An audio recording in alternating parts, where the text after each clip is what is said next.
Hello, ಎಲ್ಲರಿಗೂ ನಮಸ್ಕಾರ. ನಾಳೆ ನವರಾತ್ರಿಯ 6ನೇ ದಿನ.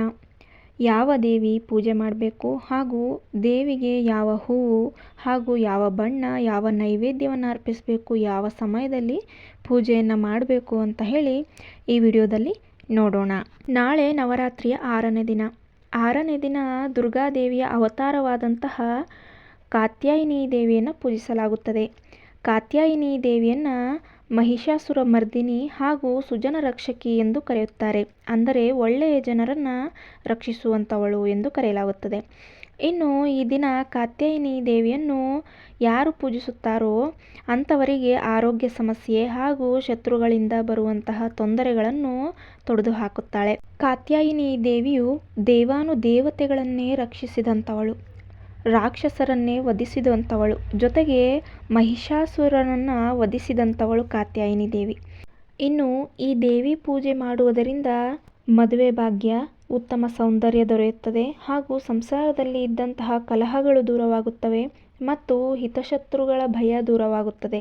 ಇನ್ನು ದೇವಿಯನ್ನು ನಾಳೆ ಯಾವ ಸಮಯದಲ್ಲಿ ಪೂಜಿಸಬೇಕು ಎಂಬುದಾದರೆ, ಬ್ರಾಹ್ಮಿ ಮುಹೂರ್ತದಲ್ಲಿ ಅಂದರೆ ಬೆಳಗ್ಗೆ 4:33 5:21 ಪೂಜಿಸಬಹುದು. ಅದು ಬಿಟ್ಟರೆ ಅಭಿಜಿತ್ ಲಗ್ನದಲ್ಲಿ ಅಂದರೆ ಬೆಳಗ್ಗೆ 11:46 12:35 ಮಾಡಬಹುದು.